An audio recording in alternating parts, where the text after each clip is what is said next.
इसमें L4 आता है लेस्बियन। तो लेस्बियन का क्या अर्थ है? जो स्त्री होके स्त्री को पसंद करें, तो वो लेस्बियन समुदाय होता है।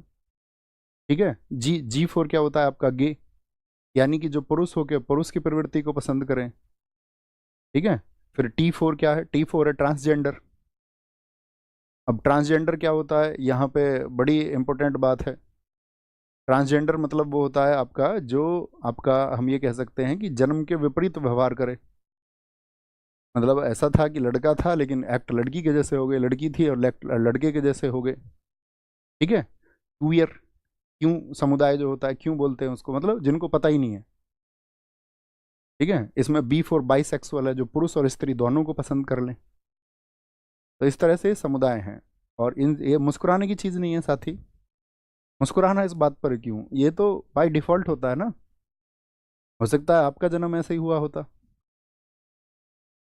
पॉसिबल है ना। आप सोचिए जरा, हर एक समुदाय की, जैसे कि आप स्त्री हैं, और अगर आपके स्त्री होने पर कोई हंस जाए, आप मान के चलिए, और आपके स्त्री होने पर कोई हंस जाए, तो आपको कैसा प्रतीत होगा? मान के चलो बहुत सारे पुरुष हैं और इस बात पर आपका उपहास उड़ाएं आप स्त्री हैं, या 1000 स्त्रियां इकट्ठी होकर के उपहास उड़ाएं कि आप पुरुष हैं। तो जिनकी संख्या कम होती है उनको बोलते हैं माइनॉरिटीज, अल्पसंख्यक। तो वो हमेशा क्या है कि एक उपहास का पात्र होते हैं, लेकिन दरअसल में क्या है, ये बाय डिफॉल्ट है। इसमें उनकी तो कोई ऐसी मर्जी शामिल नहीं रही होगी, है ना। अब एक बात बताइए, जीवन में प्रकृति में एक सिद्धांत चलता है कि जो प्रजनन है, जैसे कि आपका दो बॉडीज, दो मतलब आपका अगर बोले opposite bodies, male and female, उनका मिलन किस बात के लिए होना चाहिए? प्रजनन के लिए। तो क्या हम करते हैं? सिर्फ प्रजनन के लिए करते हैं वो मिलन? आप कहेंगे नहीं, उसको तो कोई फॉलो नहीं करता।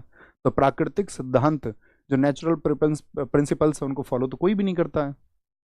तो इस बात पर हंसी का क्या पात्र होना किसी को, या क्यों बनाना? ओके। तो ऐसी बातों पे कभी मत हंसा करो, इन चीज़ों के लिए थोड़ा सेंसिटिव रहा करो और उनको थोड़ा सम्मान दिया करो, उस कम्युनिटी को, है ना। जो भी है, मैं आपसे कहता हूँ ना, जैसे कि एक सम्मान आपका धर्म और जाति से परे का, उसी तरह आपका जो सम्मान है एक आपका किसी का अपना स्वयं का जो स्वभाव है, ठीक है, उसके मेल फीमेल होने का, या LGBTQ कोई सी भी समुदाय से हैं, तो वो रेस्पेक्टेबल हैं। आगे आएंगे, दूसरी बात करते हैं। दूसरा अभियान उसका गुजरात के बाद में कौन सा?